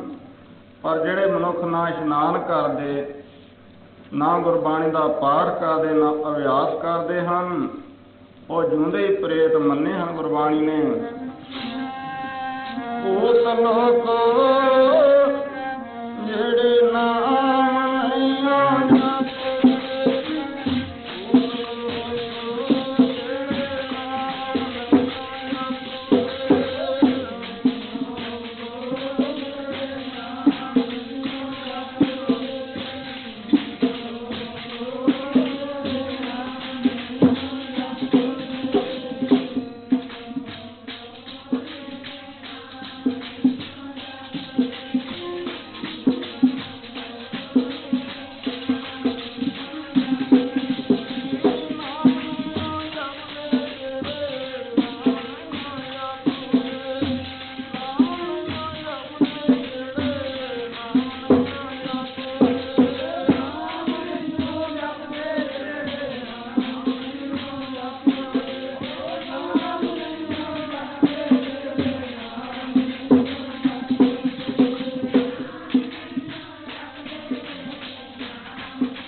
ਕਬੀਰ ਜੈ ਕਰ ਸਾਧਨਾ ਸੇਵੀ, ਹਰ ਕੀ ਸੇਵਾ ਨਾਹੀ, ਤੇ ਕਰ ਮਰਹਟ ਸਾਰਖੇ ਭੂਤ ਵਸੇ ਤਿਨ ਮਾਹੀ। ਜਿਨ੍ਹਾਂ ਘਰਾਂ ਦੇ ਵਿੱਚ ਨਾ ਜਪਜੀ ਸਾਹਿਬ ਦਾ ਪਾਠ ਸਵੇਰੇ, ਨਾ ਸ਼ਾਮ ਨੂੰ ਰਹਿ ਰਾਸ ਦਾ, ਨਾ ਕੀਰਤਨ ਸੋਲੇ ਦਾ ਪਾਠ, ਬਸ ਦਿਨ ਚੜ੍ਹਦੇ ਲੜਾਈ ਕਰਦੇ ਸੌ ਜਾਂਦੇ ਹਨ, ਉਹਨਾਂ ਘਰਾਂ ਨੂੰ ਗੁਰੂ ਸਾਹਿਬਾਂ ਨੇ ਮੜੀਆਂ ਮੰਨਿਆ ਹੈ, ਕਬਰਾਂ ਮੰਨਿਆ। ਮਹਾਰਾਜ ਉਹਨਾਂ ਕਬਰਾਂ ਵਿੱਚ ਤਾਂ ਭੂਤ ਮੰਨਿਆ, ਭੂਤ। ਮਹਾਰਾਜ ਕਹਿਣ ਲੱਗੇ ਫਿਰ ਜਿਹੜੇ ਘਰਾਂ ਵਿੱਚ ਵਸਦੇ ਹਨ ਉਹੀ ਭੂਤ। ਭੂਤ ਬਸੇ ਤਨ ਮਾਹੀ, ਜਿਨ੍ਹਾਂ ਘਰਾਂ ਵਿੱਚ ਦਿਨ ਰਾਤ ਲੜਾਈ ਕਰੇ, ਕੋਈ ਭਜਨ ਪਾਠ ਨਹੀਂ ਕਰਦਾ, ਬਾਣੀ ਨਹੀਂ ਪੜ੍ਹਦਾ, ਇਸ਼ਨਾਨ ਨਹੀਂ ਕਰਦਾ, ਉਹ ਘਰ ਤਾਂ ਮਾਨੋ ਮੜੀਆਂ ਹਨ, ਉਹਨਾਂ ਵਿੱਚ ਵਸਣ ਵਾਲੇ ਪ੍ਰੇਤ ਹਨ, ਭੂਤ ਹਨ। ਹੋਰ ਮਰ ਕੇ ਤਾਂ ਜਿਹੜੇ ਭੂਤ ਉਹਨਾਂ ਨੇ ਬਣਨਾ ਜਿਉਂਦੇ ਹੀ ਭੂਤ ਹਨ ਮਨੁੱਖ ਸਰੀਰ ਦੇ ਵਿੱਚ। ਜਿਹੜੇ ਲੋਕ ਗੁਰਬਾਣੀ ਤੋਂ ਦੂਰ ਚਲੇ ਜਾਂਦੇ ਹਨ, ਨਾ ਘਰ ਦੇ ਵਿੱਚ ਗੁਰਮੁਖਾਂ ਦੀ, ਗੁਰਸਿੱਖਾਂ ਦੀ ਸੇਵਾ, ਨਾ ਨਿਤਨੇਮ ਬਾਣੀ ਦਾ ਪਾਠ, ਨਾ ਦਾਨ ਕਰਦੇ ਹਨ, ਬਸ ਜਿਉਂਦੇ ਭੂਤ ਮੰਨੇ ਹਨ। ਗੁਰੂ ਨਾਨਕ ਦੇਵ ਮਹਾਰਾਜ ਦਾ ਪਿੱਤਰ ਹੋ ਕੱਲੀ ਅੰਦਰ ਨਾਨਕਾ ਜਿਨ੍ਹਾਂ ਦਾ ਅਵਤਾਰ। ਕਲਯੁਗ ਦੇ ਵਿੱਚ ਲੋਕ ਭੂਤਨਿਆਂ ਦਾ ਅਵਤਾਰ ਹੋ ਚੁੱਕੇ ਹਨ, ਕਿਉਂਕਿ ਦਿਨ ਰਾਤ ਜਿਵੇਂ ਚੁਸਤ ਚਲਾਕ ਹੁੰਦੇ ਹਨ, ਭੂਤ ਬਹੁਤ ਝੂਠ ਬੋਲਦੇ ਹਨ, ਛਾਈਏ ਹੁੰਦੇ ਹਨ। ਇਸੇ ਤਰ੍ਹਾਂ ਅੱਜ ਲੋਕ ਮਾਂ ਬਾਪ ਨੂੰ, ਧੀ ਮਾਂ ਨੂੰ, ਮਾਂ ਧੀ ਤੋਂ ਪਰਦਾ ਰੱਖਦੀ ਹੈ, ਨੂੰਹ ਸੱਸ ਤੋਂ, ਸੱਸ ਨੂੰਹ ਤੋਂ, ਪਿਤਾ ਪੁੱਤਰ ਤੋਂ, ਬਸ ਹਰ ਇੱਕ ਹੀ ਇੱਕ ਦੂਜੇ ਤੋਂ ਛਾ ਕਰਕੇ ਉਹ ਕਹਿੰਦਾ ਵੀ ਜੇ ਨਾ ਹੀ ਪਤਾ ਲੱਗੇ ਤਾਂ ਹੀ ਚੰਗਾ। ਪਰ ਇੱਕ ਦੂਜੇ ਨੂੰ ਸਾਰੇ ਛਾੜਨਾ ਚਾਹੁੰਦੇ ਹਨ। ਘਰਦਿਆਂ ਨੂੰ ਕੋਈ ਕਿਸੇ ਦਾ ਲਿਹਾਜ਼ ਨਹੀਂ ਰੱਖਦਾ, ਬਸ ਭੂਤਾਂ ਵਾਲੀ ਸਾਰੀ ਕਿਰਿਆ ਹੈ। ਪੁੱਤ ਜਨੂਰਾ ਧੀ ਜਨੂਰੀ, ਜੋਰੋ ਜਿਨ੍ਹਾਂ ਦਾ ਸਿਕਦਾਰ। ਜਿਸ ਘਰ ਦੇ ਵਿੱਚ ਮਾਂ ਨਾ ਆਪ ਉੱਠਦੀ, ਨਾ ਆਪਣੇ ਬੱਚਿਆਂ ਨੂੰ ਹੀ ਅੰਮ੍ਰਿਤ ਵੇਲੇ ਉਠਾ ਕੇ ਨਾ ਬਾਣੀ ਪੜ੍ਹਦੀ, ਨਾ ਬੱਚਿਆਂ ਨੂੰ ਪੜ੍ਹਾਉਂਦੀ, ਨਾ ਸੁਣਾਉਂਦੀ, ਉਹ ਲੜਕੀਆਂ ਲੜਕੇ ਭੂਤ ਹਨ। ਔਰ ਜਿਹੜੀ ਬੱਚਿਆਂ ਦੀ ਮਾਂ, ਉਸ ਨੂੰ ਭੂਤਾਂ ਦਾ ਸਰਦਾਰ ਮੰਨਿਆ ਗੁਰੂ ਨਾਨਕ ਦੇਵ ਮਹਾਰਾਜ। ਕੱਲੀ ਅੰਦਰ ਨਾਨਕਾ ਜਿਨ੍ਹਾਂ ਦਾ ਅਵਤਾਰ। ਪੁੱਤ ਜਨੂਰਾ ਧੀ ਜਨੂਰੀ, ਜੋਰੂ ਜਿਨ੍ਹਾਂ ਦਾ ਸਿਕਦਾਰ। ਇਹ ਗੁਰੂ ਨਾਨਕ ਦੇਵ ਮਹਾਰਾਜ ਦਾ ਹੁਕਮ ਹੈ। ਉਹਨਾਂ ਦਾ ਪਿੱਤਰ ਬਚਨ ਹੈ ਕਲਯੁਗ ਦੇ ਵਿੱਚ। ਉਹ ਭੂਤਨਿਆਂ ਦਾ ਅਵਤਾਰ, ਜਿਨ੍ਹਾਂ ਦਾ ਅਵਤਾਰ ਹਨ, ਜਿਨ੍ਹਾਂ ਘਰਾਂ ਦੇ ਵਿੱਚ ਬਾਣੀ ਨਹੀਂ ਪੜ੍ਹੀ ਜਾਂਦੀ, ਨਾਮ ਨਹੀਂ ਜਪਦੇ, ਹੋਰ ਕਿਤੇ ਬਾਹਰੋਂ ਨਹੀਂ ਭੂਤ, ਉਹ ਖੁਦ ਹੀ ਭੂਤ ਹਨ। ਮਹਾਰਾਜ ਇੱਕ ਸਿੱਖ ਨੂੰ ਭੂਤ ਚਿੰਬੜ ਗਿਆ, ਪ੍ਰੇਤ ਚਿੰਬੜ ਗਿਆ ਰਸਤੇ ਵਿੱਚ। ਆਪ ਕਿਰਪਾ ਕਰੋ, ਰਾਜੀ ਹੋ ਜਾਵੇ, ਠੀਕ ਹੋ ਜਾਵੇ। ਸਤਿਗੁਰੂ ਜੀ ਕਹਿਣ ਲੱਗੇ, ਪ੍ਰੇਮੀਓ, ਉਹ ਗੁਰਸਿੱਖ ਜਿਹਨੂੰ ਤੁਸੀਂ ਕਹਿੰਦੇ ਪ੍ਰੇਤ ਚਿੰਬੜਿਆ, ਉਹ ਤਾਂ ਫਿਰ ਆਲਸੀ ਹੋਣਾ, ਦਲਿੱਦਰੀ ਹੋਣਾ, ਇਸ਼ਨਾਨ ਨਹੀਂ ਕਰਦਾ ਹੋਣਾ, ਜਪਜੀ ਸਾਹਿਬ ਦਾ ਪਾਠ ਨਹੀਂ ਕਰਦਾ ਹੋਣਾ। ਸਿਰ ਮੁਖ ਤੇ ਤਬ ਉੱਤਰ ਕਹਿਓ, ਪ੍ਰੇਤ ਲੱਗੋ ਜਿਹ ਸਿੱਖ ਕੋ ਲਹਿਓ। ਸੋ ਨ ਪੜਤ ਹੋਤ ਜਪ ਰਸਨਾ, ਜਿਹਨੂੰ ਕੰਠ ਤਿਨ ਪਰ ਕਿਛ ਬਸਨਾ। ਪ੍ਰੇਮੀ ਜਿਹਨੂੰ ਕਹਿੰਦੇ ਪ੍ਰੇਤ ਚਿੰਬੜ ਗਿਆ, ਉਹ ਬਈ ਜਪਜੀ ਸਾਹਿਬ ਦਾ ਪਾਠ ਨਹੀਂ ਕਰਦਾ ਹੁਣ। ਜਿਨ੍ਹਾਂ ਗੁਰਸਿੱਖਾਂ ਦੇ ਜਪਜੀ ਸਾਹਿਬ ਦਾ ਪਾਠ ਯਾਦ ਹੈ, ਜਿਸ ਘਰ ਦੇ ਵਿੱਚ ਜਪਜੀ ਸਾਹਿਬ ਦਾ ਪਾਠ ਹੁੰਦਾ ਪ੍ਰੇਮੀ, ਉੱਥੇ ਤਾਂ ਜਮਦੂਤ ਵੀ ਨਹੀਂ ਆ ਸਕਦੇ। ਹੋਰ ਇਹਨਾਂ ਨੇ ਭੂਤਾਂ ਪ੍ਰੇਤਾਂ ਨੇ ਤਾਂ ਉੱਥੇ ਕੀ ਆਉਣਾ, ਇਹਨਾਂ ਦੀ ਕੀ ਤਾਕਤ ਹੈ ਵੀ ਉੱਥੇ ਆ ਜਾਣ। ਜਿਨ੍ਹਾਂ ਘਰਾਂ ਦੇ ਵਿੱਚ ਜਪਜੀ ਸਾਹਿਬ ਦਾ ਪਾਠ ਹੁੰਦਾ, ਜਿਹੜੇ ਗੁਰਸਿੱਖ ਪਾਠ ਕਰਦੇ ਹਨ, ਜਿੱਥੇ ਮਰਜ਼ੀ ਚਲੇ ਜਾਣ, ਉਹਨਾਂ ਦੇ ਉੱਪਰ ਕਿਸੇ ਚੀਜ਼ ਦਾ ਨਹੀਂ ਅਸਰ ਹੁੰਦਾ। ਜਪਜੀ ਸਾਹਿਬ ਪੜ੍ਹਨ ਦਾ ਇਤਨਾ ਵੱਡਾ ਮਹਾਤਮ ਹੈ। ਛੇਵੇਂ ਸਤਿਗੁਰੂ ਮਹਾਰਾਜ ਮੇਰੀ ਪੀਰ ਦੇ ਮਾਲਕ ਗੁਰੂ ਹਰਗੋਬਿੰਦ ਸਾਹਿਬ ਜੀ, ਆਓ ਜੀ ਬਿਆਸਾ ਦਰਿਆ ਦੇ ਕਿਨਾਰੇ ਹਰਗੋਬਿੰਦਪੁਰ ਨਾਮ ਦਾ ਸ਼ਹਿਰ, ਇੱਕ ਛੋਟਾ ਜਿਹਾ। ਕੁਛ ਇਤਿਹਾਸਕਾਰਾਂ ਦਾ ਜ਼ਿਕਰ ਹੈ, ਜਦ ਗੁਰੂ ਅਰਜਨ ਦੇਵ ਮਹਾਰਾਜ ਸੁਲਹੀ ਪਠਾਨ ਦੇ ਜਾਣ ਕਰਕੇ ਇੱਥੋਂ ਆਪ ਜੀ ਭੱਜ ਗਏ। ਬਾਬੇ ਬੁੱਢੇ ਸਾਹਿਬ ਦਾ ਜੋ ਸਰਾਪ ਸੀ, ਉਸ ਨੂੰ ਪੂਰਾ ਕਰਨ ਵਾਸਤੇ ਆਪ ਜੀ ਇੱਥੇ ਆ ਕੇ ਰਹੇ। ਇੱਥੇ ਆਪ ਜੀ ਨੇ ਜ਼ਮੀਨ ਮੁੱਲ ਖਰੀਦ ਕੇ, ਸਾਹਿਬਜ਼ਾਦੇ ਦਾ ਇੱਥੇ ਜਨਮ ਹੋਇਆ, ਇਹਨਾਂ ਦੇ ਨਾਮ ਤੇ ਮਹਾਰਾਜ ਨੇ ਇਹਦਾ ਨਾਮ ਰੱਖਿਆ। ਔਰ ਜਦ ਛੇਵੇਂ ਪਾਤਸ਼ਾਹ ਮਹਾਰਾਜ ਦੁਬਾਰਾ ਇੱਥੇ ਜਾ ਕੇ ਰਹੇ, ਔਰ ਫਿਰ ਬਾਬਾ ਬੁੱਢਾ ਸਾਹਿਬ ਜੀ ਨੇ ਇਸ ਦਾ ਨਾਮ ਹਰਗੋਬਿੰਦਪੁਰਾ ਰੱਖਿਆ। ਪਹਿਲੇ ਗੋਬਿੰਦਪੁਰਾ ਸੀ, ਫਿਰ ਬਾਬਾ ਬੁੱਢਾ ਸਾਹਿਬ ਜੀ ਨੇ ਇਹਦਾ ਨਾਮ ਸ੍ਰੀ ਹਰਗੋਬਿੰਦਪੁਰਾ ਰੱਖ ਦਿੱਤਾ। ਇੱਥੇ ਆਪ ਜੀ ਠਹਿਰੇ ਹੋਏ ਸਨ। ਚਮੌਸੇ ਦੀ ਮੌਸਮ, ਇੱਥੇ ਦਾ ਇੱਕ ਘੇਰੜ ਨਾਮ ਦਾ ਖੱਤਰੀ ਸੀ, ਭਗਵਾਨ ਦਾਸ। ਉਹ ਆਪਣੇ ਮਲਕੀਤ ਸਮਝ ਬੈਠਾ ਵੀ ਮੈਂ ਮਾਲਕ। ਮੱਲੋ ਮੱਲੀ ਗੁਰੂ ਸਾਹਿਬ ਨੂੰ ਕਹਿਣ ਲੱਗਾ, ਇੱਥੋਂ ਚਲੇ ਜਾਓ, ਨਹੀਂ ਤਾਂ ਮੈਂ ਆਪਣੇ ਸਰਕਾਰ ਨੂੰ ਚੜ੍ਹਾ ਕੇ ਲਿਆਉਂ। महाराज कहने लगे भी साड़ी जायदाद है, साढ़े बजुर्गों ने मुल खरीदी है, क्योंकि तो मालक बन गए। वो कहने लगे मैं मालक, बहुत इसने बुरा भला बोलिया, गुरु नानक की निंदा की, गुरु अर्जन देव जी की की, सारे गुरुओं की निंदा की। महाराज कहने लगे भी इं करो, इं जिवें बली दे दी है ना, इं बली दो, आप इत्थे नगर वसाउणा है चंगा। इस जिस जबान ने इसने गुरु नानक की निंदा की, इसनूं दरिया की भेटा कर दे।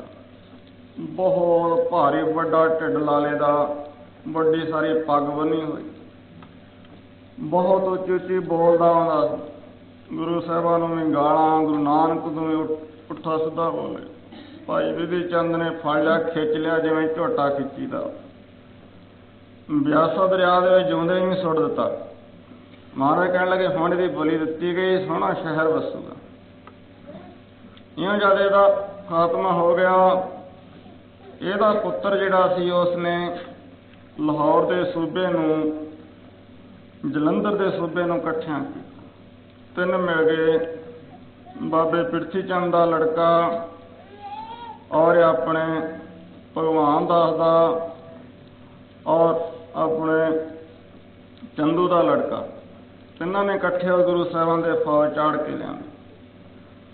ਮਹਾਰਾਜ ਨੇ ਚਾਰ ਪੈਰਾਂ ਦੇ ਵਿੱਚ ਖਤਮ ਕਰ ਦਿੱਤੀ। बड़े बड़े ਜਿਹੜੇ ਸੂਰਮੇ ਸੀ ਉਹਨਾਂ ਨੂੰ ਇੱਕ ਡੂੰਘਾ ਟੋਆ ਪਟਵਾ ਕੇ ਉਹਦੇ ਵਿੱਚ ਸੁੱਟ ਦਿੱਤਾ, ਉੱਤੇ ਇੱਕ ਥੜਾ ਬਣਵਾ ਦਿੱਤਾ। ਬਾਕੀ ਸਾਰੀਆਂ ਸਾਰੀਆਂ ਲੋਥੜੀਆਂ ਖਿੱਚ ਕੇ ਦਰਿਆ ਦੇ ਵਿੱਚ ਕਿਤੇ ਬਿਮਾਰੀ ਨਾ ਫੈਲ ਜਾਵੇ। ਥੜਾ ਬਣਾ ਕੇ ਹਜ਼ੂਰ ਨੇ ਆਸਾ ਦੀ ਵਾਰ ਦਾ ਕੀਰਤਨ ਕਰਵਾਇਆ। ਰੋਜ਼ ਦੀਵਾਨ ਸਾਜਦਾ ਹੈ, ਉਹਦਾ ਨਾਮ ਦਮਦਮਾ ਸਾਹਿਬ ਰੱਖਿਆ ਗਿਆ। ਅੱਜ ਭਰੇ ਹੋਏ ਦੀਵਾਨ ਦੇ ਵਿੱਚ ਕੀਰਤਨ ਬੰਦ ਕਰਵਾਇਆ। ਗੁਰੂ ਸਾਹਿਬ ਜੀ ਕਹਿਣ ਲੱਗੇ ਕੋਈ ਇਹੋ ਜਿਹਾ ਗੁਰਸਿੱਖ ਜਿਹੜਾ ਸਾਨੂੰ ਸ੍ਰੀ ਜਪਜੀ ਸਾਹਿਬ ਦਾ ਸੁੱਧ ਪਾਠ ਤੇ ਮਨ ਦੀ ਇਕਾਗਰਤਾ ਦੁਆਰਾ ਸੁਣਾਵੇ, ਜੋ ਮੰਗੇਗਾ ਉਸ ਨੂੰ ਗੁਰੂ ਨਾਨਕ ਦੇ ਘਰ ਦੇ ਵਿੱਚੋਂ ਦਿੱਤਾ ਜਾਊਗਾ। ਸਾਧ ਸੰਗਤ ਉਸ ਸਮੇਂ ਕੁਝ ਸੰਗਤਾਂ ਬਾਹਰੋਂ ਆਈਆਂ ਸਨ, ਕੁਝ ਗੁਰੂ ਸਾਹਿਬਾਂ ਦੇ ਪਾਸ ਰਹਿਣ ਵਾਲੀਆਂ। ਪ੍ਰੇਮੀ ਚੁੱਪ ਕਰ ਰਹੇ, ਗੁਰੂ ਸਾਹਿਬਾਂ ਦੇ ਪਾਸ ਪਾਠ ਕਰਨਾ ਜਿਹੜਾ ਬੜਾ ਮੁਸ਼ਕਲ ਹੁੰਦਾ ਹੈ, ਯਾਦ ਹੋਇਆ ਵੀ ਭੁੱਲ ਜਾਂਦਾ ਹੈ। ਇੱਕ ਪ੍ਰੇਮੀ ਭਾਈ ਗੋਪਾਲਾ ਬੜਾ ਨਿਤਨੇਮੀ ਸੀ, ਸ਼ਰਧਾ ਵਾਲਾ ਗੁਰਸਿੱਖ। ਇਸ ਨੇ ਹੱਥ ਜੋੜ ਕੇ ਬੇਨਤੀ ਕੀਤੀ, ਸੱਚੇ ਪਾਤਸ਼ਾਹ ਜੇ ਆਪ ਕਿਰਪਾ ਕਰੋ, ਮਿਹਰ ਕਰੋ ਮਹਾਰਾਜ, ਤਾਂ ਇਹ ਆਪ ਦਾ ਨਚੀਜ ਸੇਵਕ ਇਹ ਆਪ ਦਾ ਹੁਕਮ ਜੋ ਜਪਜੀ ਸਾਹਿਬ ਦਾ ਸੁਣਾ ਸਕਦਾ ਹੈ, ਆਪ ਦੀ ਮਿਹਰ ਦੁਆਰਾ, ਆਪਣੇ ਆਪ ਨਹੀਂ, ਜੇ ਆਪਣੀ ਹੋਂਦ ਦੇ ਨਾਲ, ਜੇ ਆਪ ਕਿਰਪਾ ਕਰੋ ਤਾਂ ਮਹਾਰਾਜ ਆਪ ਹੀ ਸੁਧ ਬਾਣੀ ਪੜਾਓ। ਮਹਾਰਾਜ ਕਹਿਣ ਲੱਗੇ ਹਾਂ ਵੀ ਸੁਣਾਓ। ਹਜ਼ੂਰ ਨੇ ਚੌਂਕੀ ਆਪਣੇ ਪਾਸ ਸੱਜੇ ਪਾਸੇ ਉਹਦੇ ਉੱਪਰ ਸਿੱਖ ਨੂੰ ਬਿਠਾਤਾ। ਸਿੱਖ ਨੇ ਅਰਦਾਸ ਕੀਤੀ, ਸੱਚੇ ਪਾਤਸ਼ਾਹ ਕਿਰਪਾ ਕਰਨੀ, ਸੁਧ ਬਾਣੀ ਪੜ੍ਹਨ ਦਾ ਬਲ ਬਖਸ਼ਣਾ। ਅਰਦਾਸ ਕਰਕੇ ਹੱਥ ਜੋੜ ਕੇ ਨਮਸਕਾਰ ਕੀਤੀ। ਇੱਕ ਓਂਕਾਰ ਤੋਂ ਲੈ ਕੇ ਪਾਠ ਕਰਨਾ ਸਿੱਖ ਨੇ ਆਰੰਭ ਕਰਤਾ। ਜਿਉਂ ਜਿਉਂ ਪਾਠ ਕਰਦਾ ਮਨ ਟਿਕਦਾ ਜਾਂਦਾ ਹੈ। ਇਤਨਾ ਰਸ ਆ ਰਿਹਾ, ਸੁਣਨ ਵਾਲਿਆਂ ਦਾ ਵੀ ਮਨ ਟਿਕਾ ਦੇ ਵਿੱਚ, ਬਹੁਤ ਮਨ ਟਿਕਾ ਦੇ ਨਾਲ ਤੇ ਸੁਧ ਗੁਰਬਾਣੀ ਦਾ ਪਾਠ ਕਰਦਾ ਜਾ ਰਿਹਾ ਹੈ। ਜਦ ਪਾਠ ਕਰਦਿਆਂ ਆਪ ਪਹੁੰਚ ਗਏ ਸਲੋਕ ਦੇ ਨੇੜੇ। ਗੁਰੂ ਸਾਹਿਬ ਜੀ ਸੁਣ ਕੇ ਇਤਨੇ ਪ੍ਰਸੰਨ ਹੋਏ ਵੀ ਇਸ ਨੇ ਇਤਨੀ ਇਕਾਗਰਤਾ ਦੇ ਨਾਲ, ਨਿਸ਼ਕਾਮਤਾ ਦੇ ਨਾਲ ਪਾਠ ਕੀਤਾ ਹੈ। ਦੁਨੀਆ ਦੇ ਵਿੱਚ ਇਹੋ ਜਿਹਾ ਕਿਹੜਾ ਪਦਾਰਥ ਹੈ ਮੈਂ ਇਸ ਗੁਰਸਿੱਖ ਨੂੰ ਦੇ ਦੇਵਾਂ।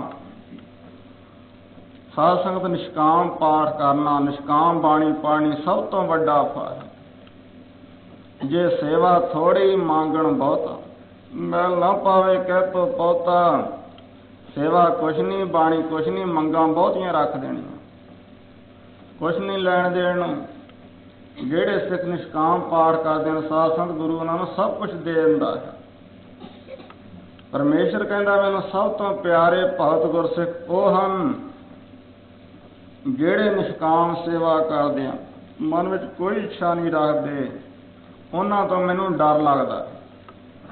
ਜਿਹੜੇ ਮੰਗਣ वाले सिख हैं तो मंगते हैं, जिवें माड़ी जी चीज़ मंगते हैं, दे दो आटे की मुट्ठी 2 रोटियां, वो खुश हो जाता है। मंगते सिखां नूं तां खुश करना बहुत सौखा है, कोई माड़ी जी चीज़ दे दो उन्हें जी खुश हो जाना है। पर ਜਿਹੜੇ गुरसिख निष्काम कोई चीज़ नहीं मंगते, हमेशा ही ਇਹੋ ਅਰਦਾਸ ਕਰਦੇ ਹਨ, ਮਹਾਰਾਜ ਵਿਣ ਤੁਧ ਹੋਰ ਜੇ ਮੰਗਣਾ, ਸਿਰ ਦੁੱਖਾਂ ਦੇ ਦੁੱਖ ਦੇਹ ਨਾਮ ਸੰਤੋਖੀਆ, ਉਤਰੇ ਮਨ ਕੀ ਭੁੱਖ। ਗੁਰੂ ਕਹਿੰਦਾ ਇਹੋ ਜਿਹੇ ਗੁਰਸਿੱਖਾਂ ਦਾ ਮੈਨੂੰ ਡਰ ਲੱਗਦਾ, ਜਿਹੜੇ ਕੋਈ ਚੀਜ਼ ਨਹੀਂ ਮੰਗਦੇ। ਜਦ ਉਹਨਾਂ ਨੂੰ ਕਹੀਦਾ ਮੰਗੋ, ਬਸ ਨਾਮ ਦੀ ਦਾਤ ਮੰਗਦੇ ਹਨ, ਹੋਰ ਕੁਛ ਨਹੀਂ ਮੰਗਦੇ। ਪਤਾ ਨਹੀਂ ਉਹ ਕਿਹੜੀ ਚੀਜ਼ ਮੰਗ ਲੈਣ। परमेश्वर कहता उन्हां भगतां तो उन्हां गुरसिखां तो डर लगदा जिहड़ा नाम की दात मंगते हैं।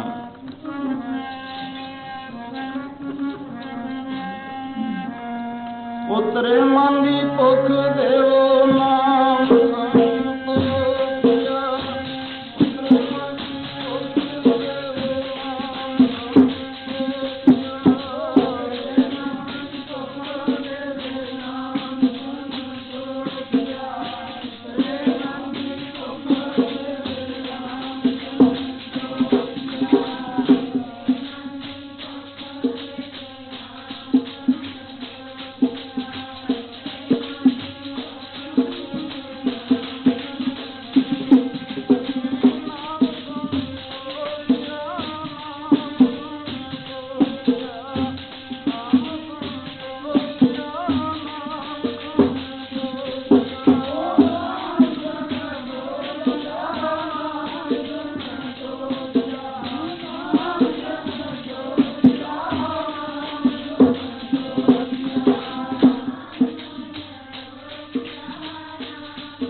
जे कोई थोड़ा जिहा नितनेम कर लैंदा, बहुत वड्डी मंग रख दिंदा परमेश्वर के गुरु के सामने, आ भी दे।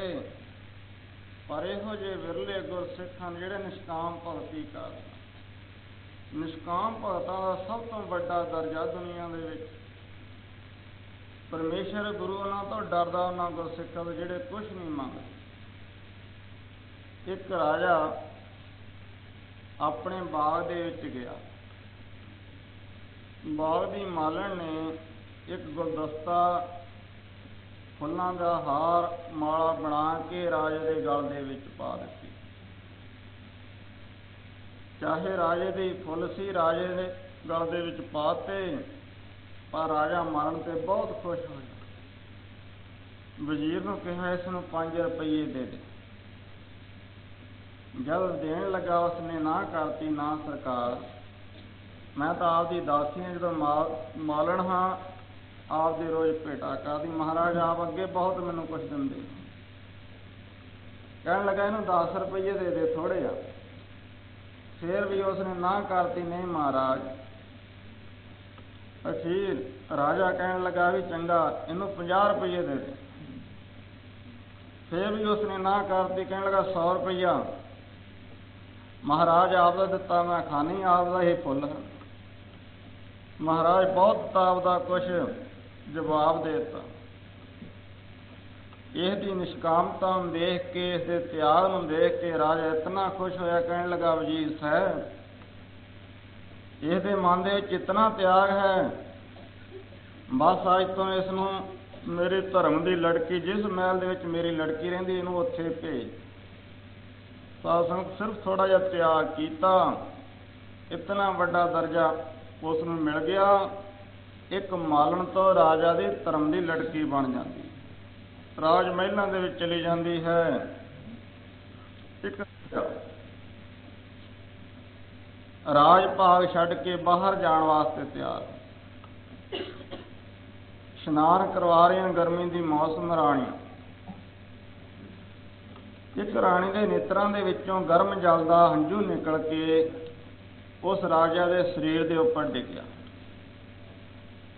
ਰਾਜੇ ਨੇ ਦੇਖਿਆ ਵੀ ਇਹ ਗਰਮ ਪਾਣੀ ਦੀ ਬੂੰਦ ਕਿੱਥੋਂ ਠੰਡੇ ਪਾਣੀ ਦੇ ਨਾਲ ਇਸ਼ਨਾਨ ਹੋ ਰਿਹਾ। ਦੇਖਿਆ ਇੱਕ ਰਾਣੀ ਦੇ ਨੇਤਰਾਂ ਦੇ ਵਿੱਚੋਂ ਪਾਣੀ ਦੀ ਬੂੰਦ ਡਿੱਗ ਰਹੀ ਹੈ, ਨੇਤਰਾਂ 'ਚ ਹੰਝੂ ਆ ਰਹੇ। ਪੁੱਛਿਆ, ਕਹਿਣ ਲੱਗਾ, ਰਾਣੀ ਕੀ ਗੱਲ, ਤੈਨੂੰ ਕੀ ਦੁੱਖ, ਤੂੰ ਕਿਉਂ ਰੋ ਰਹੀ, ਤੇਰੇ ਨੇਤਰਾਂ ਦੇ ਵਿੱਚ ਪਾਣੀ ਡੱਕ ਰਿਹਾ। ਉਹ ਕਹਿਣ ਲੱਗੀ, ਸਰਕਾਰ, ਮੇਰੇ ਭਾਈ ਦੀ ਚਿੱਠੀ ਆਈ ਹੈ ਕਿ ਭੈਣ ਮੈਂ ਰਾਜ ਭਾਗ ਛੱਡ ਕੇ ਬਾਹਰ ਜੰਗਲ ਵਿੱਚ ਜਾਣਾ ਤਪ ਕਰਨ ਵਾਸਤੇ, ਜੇ ਤੂੰ ਮੈਨੂੰ ਮਿਲਣਾ ਹੈ ਤੇ ਆ ਕੇ ਮਿਲ ਲਾ। ਕਿਉਂ, ਮੇਰੇ ਭਾਈ ਦੀ ਚਿੱਠੀ ਆਈ।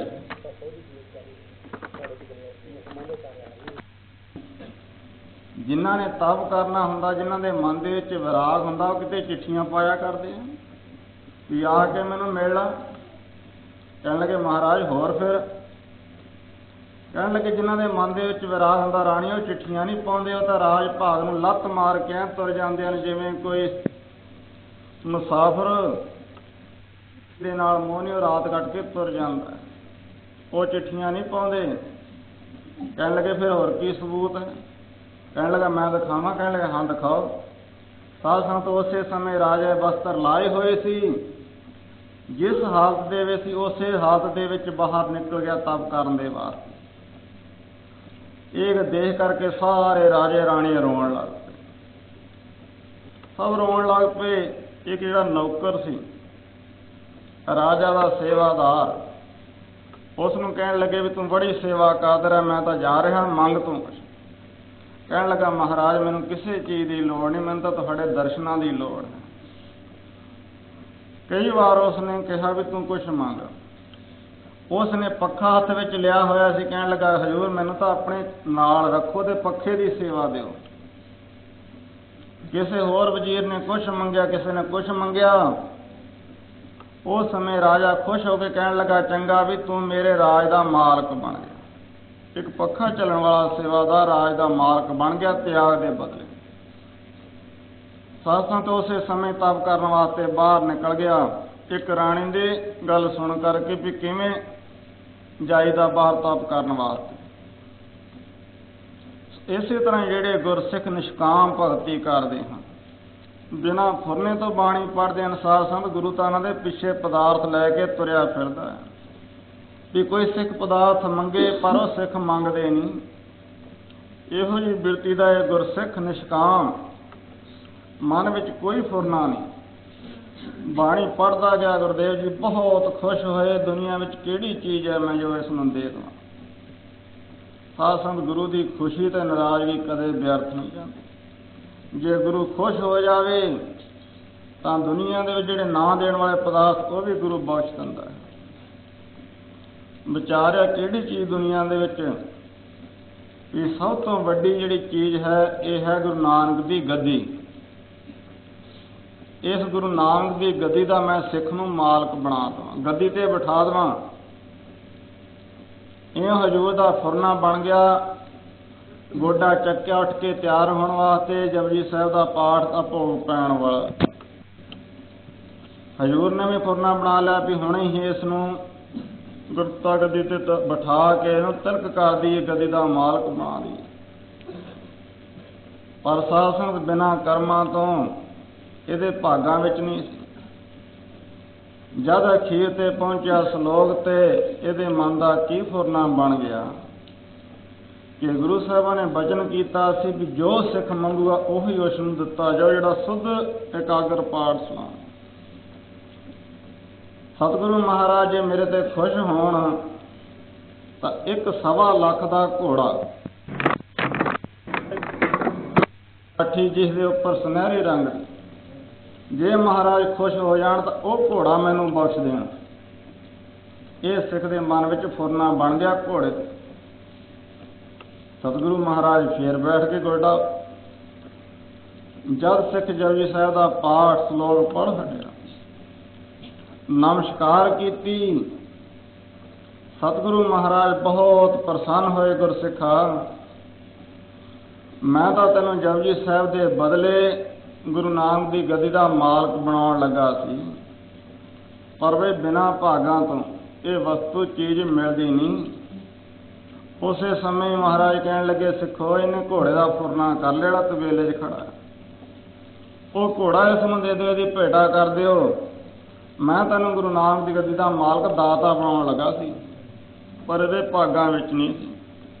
ਸਾਧ ਸੰਗਤ, ਜਪਜੀ ਸਾਹਿਬ ਦਾ ਇਤਨਾ ਮਹਾਤਮ, ਇਤਨਾ ਵੱਡਾ ਫਲ ਹੈ, ਜਿਸ ਨੂੰ ਸੁਣ ਕਰਕੇ ਛੇਵੇਂ ਸਤਿਗੁਰੂ ਮਹਾਰਾਜ ਗੁਰੂ ਹਰਗੋਬਿੰਦ ਪਾਤਸ਼ਾਹ ਗੁਰਸਿੱਖ ਨੂੰ ਗੱਦੀ ਦੇਣ ਵਾਸਤੇ ਤਿਆਰ ਹੋ ਗਏ। ਜਪਜੀ ਸਾਹਿਬ ਦਾ ਟੀਕਾ ਕੀਤਾ ਹੈ ਕਵੀ ਸੰਤੋਖ ਸਿੰਘ।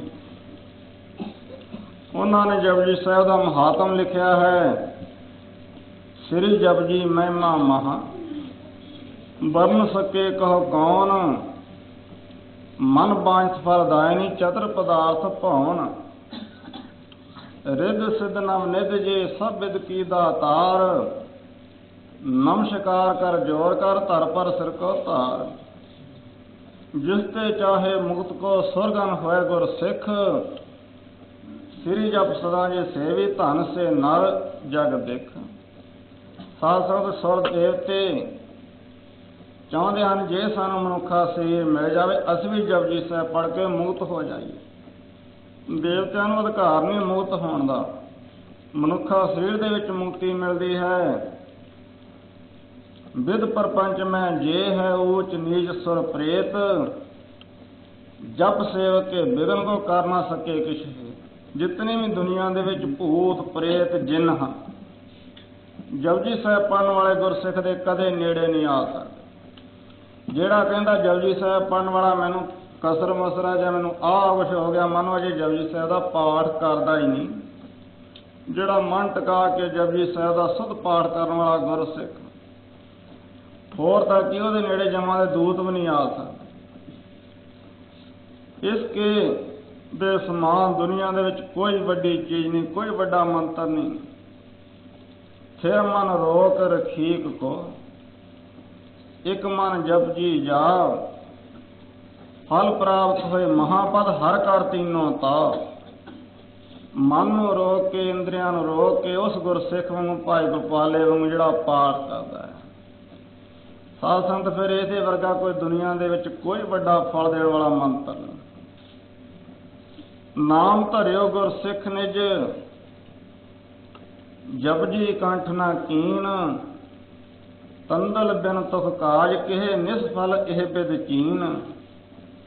ਜਿਸ ਨੇ ਆਪਣਾ ਨਾਮ ਗੁਰਸਿੱਖ ਰਖਾਇਆ ਹੈ ਕਿ ਮੈਂ ਗੁਰੂ ਕਾ ਸਿੱਖ ਹਾਂ, ਉਸ ਨੇ ਜੇ ਜਪਜੀ ਸਾਹਿਬ ਦਾ ਪਾਠ ਨਹੀਂ ਯਾਦ ਕੀਤਾ, ਨਾ ਜਪਜੀ ਸਾਹਿਬ ਪੜ੍ਹਦਾ ਹੈ, ਤਾਂ ਉਹਦਾ ਤਾਂ ਸਿੱਖ ਹੋਣਾ ਇਉਂ ਨਿਸਫਲ ਹੈ ਜਿਵੇਂ ਸਾਧ ਸੰਗਤ ਚੌਲ ਤੋਂ ਬਿਨਾਂ ਉੱਪਰਲਾ ਜਿਹੜਾ ਫੂਸ ਹੈ ਧਾਨਾਂ ਦਾ, ਚੌਲਾਂ ਦਾ, ਜੇ ਵਿੱਚ ਚੌਲ ਨਾ ਹੋਏ ਤਾਂ ਕਿਸੇ ਲੇਖੇ ਵਿੱਚ ਵਿਅਰਥ ਹੈ, ਉਹਦੀ ਕੋਈ ਕੀਮਤ ਨਹੀਂ, ਫੱਕ ਹੈ।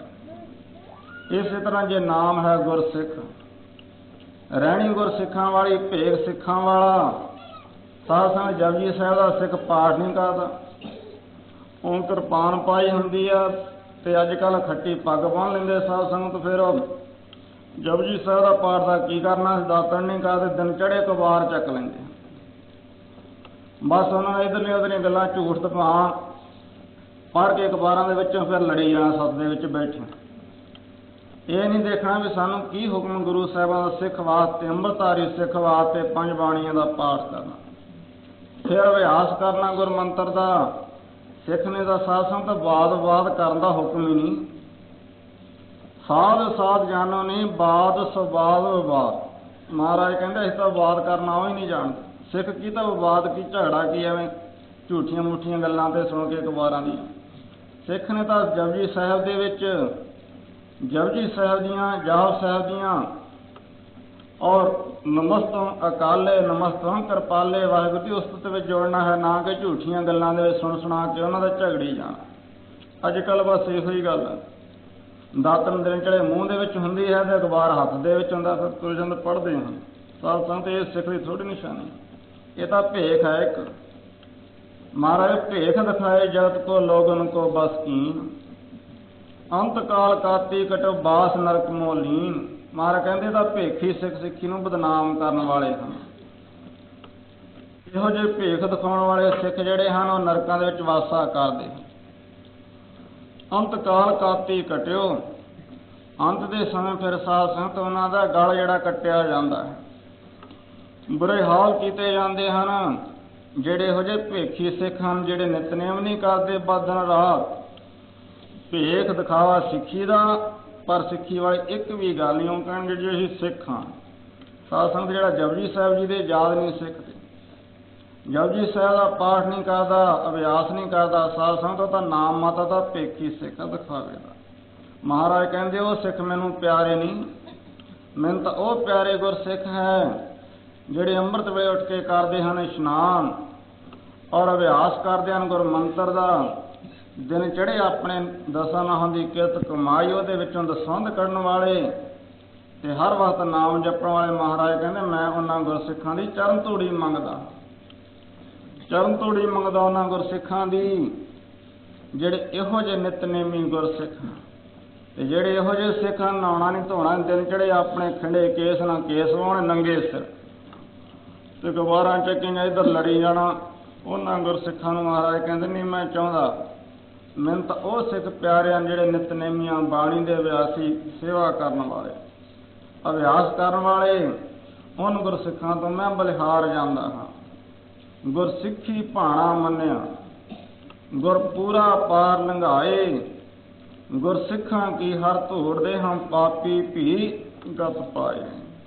हे वाहिगुरू उन्हां गुरसिखां दी धूड़ जिन्हां ने अपना नाम गुरसिख खाया है, गुरसिखी की रहत मर्यादा विच रहिंदे हन। पर जिहड़े दिखावे दे सिख हन, नाम धरिओ गुरसिख ने अपने आप नूं सिख कहाउंदे हन, जपजी कंठ ना कीन, जपजी साहिब का पाठ याद नहीं कीता।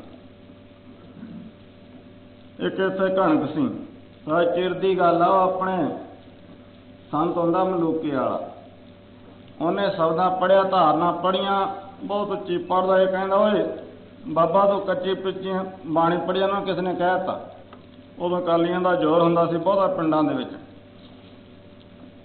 उहने शब्द पढ़न दा हो गया बंद, कहण लगा भी खालसा जी तूं दसे पातशाह दे नां जाणदा?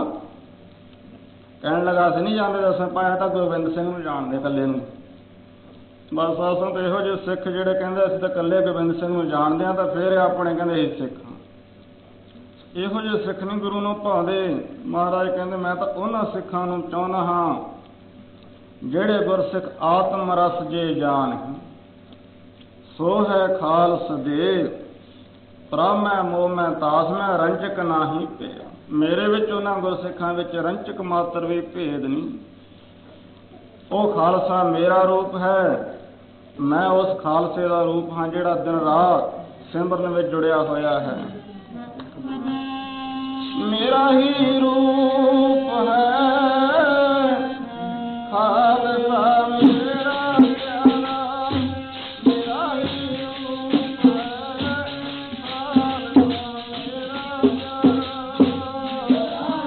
रूप है खालसा मेरा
को गुरसिख जागत जोत जपे निस्बत, जिहड़ा दिन रात उस अकाल पुरख वाहिगुरू का सिमरन करता है। दिन रात झूठियां इधर उधर गल्लां नहीं, वाहिगुरू दी सिफतां में जुड़िया होया और अंमृत वेले इशनान करना, नितनेम करना, दसां की किरत कमाई करनी, दसवंध कढ़ना। साध संगत जिहड़ा गुरसिख दसवंध नहीं ना कढ़दा दसवां हिस्सा अपनी कमाई तो वह गुरु का चोर है। चोर है क्योंकि हर सिख नूं दसवंध कढ़न का हुक्म है गुरु साहिबान। जिहड़ा दसवंध नहीं कढ़दा वह गुरु का करजाई है, चोर है, गुरु का हिस्सा छपाउंदा है। और वही सिख जिहड़ा दसां की किरत कमाई करके वंड के शायद दसवंध कढ़दा है, सुरत सिमरन का अभ्यास करता है। महाराज कहते मेरे विच अकाल पुरख विच उस गुरसिख दे विच कोई भेद फर्क नहीं। वो सिख मेरा रूप है, मैं सिख का रूप हाँ, असीं दोनों एक रूप हैं। गुरु सिख, सिख गुरु है, एको गुरु उपदेश चलाए। जो सिख का उपदेश वो मेरा उपदेश है, मेरा उपदेश सिख का उपदेश है, जिहड़ा है मेरे विच रंगिया रत्या होया। दिन रात बाणी का नितनेमी, बाणी पढ़दा करोड़ां जगां का फल है। कई कोट जग फलां सुन गावन हारे राम। साध संगत फिर इतनी मिठी बाणी, सतगुर की बाणी मीठी अमृत धार, जिस पीती तिस मोख द्वार। सतगुरां दी जिहड़ी अमृत बाणी इतनी मिठी है, साध संगत मन अमृत की धार है, अमृत के झरने हैं। जिन्हां ने गुरबाणी रूपी अमृत नूं पीता है, गुरबाणी नूं हिरदे विच वसाया है, गुरबाणी का पाठ करते हैं, साध संगत फिर उन्होंने मोती होने विच कोई संस्था नहीं। वो मोती का दोबारा ज्ञान प्राप्त करते हैं। इउं सब तो मिठी, सब तो प्यारी गुरु बाबे की बाणी है।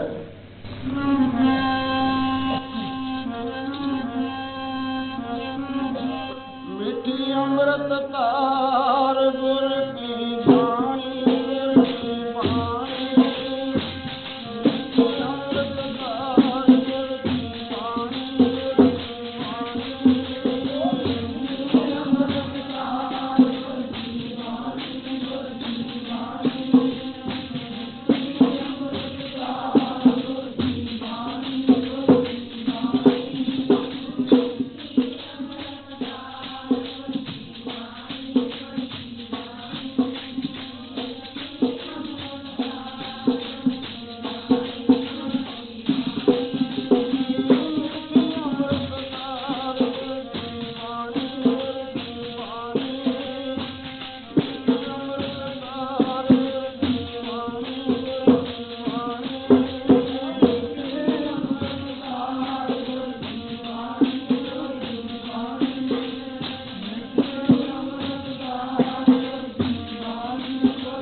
बाबा राड़े साहब एक बजुर्ग आंदा बाबा निहंग सिंह मल, उन्होंने भाई है इत्थे बाबा मिंदर सिंह। उन्होंने इत्थे सारे नगर नाल मिलके जो अखंड पाठ प्रारंभ करवाया सी और प्रेमी होर संगतां कल परसों गईयां भी इत्थे साढ़े 2 दीवान। पर रात का समा जिहड़ा है क्योंकि संत महाराज की सेवा दे विच रात नूं रहना पैंदा है, इन्हां दा बहुता ख्याल सी भी रात में एक दीवान कर दिओ, सवेरे आसा की वार ला दिओ। इस वास्ते ये प्रोग्राम इत्थे एक दीवान वाहिगुरू ने किरपा की, गुरबाणी पढ़न सुनन दा सत्संग करन दा समा प्राप्त होया जो सफला होया। पहले इत्थे इन्हां ने कोई ढाडियां दा टाइम रखिया होया सी ना, फिर संगतां लगे भी असीं पहले अपने लाल ने फिर मगरों ढाडी अगे जिवें इन्हां दा प्रोग्राम वो करन। साडा अपना टाइम जो तय 9:30 तक हो गया है, अगे जिवें इन्हां दा हुण अगे ख्याल है जिस टाइम लाउणा है वो अपना ला लेना।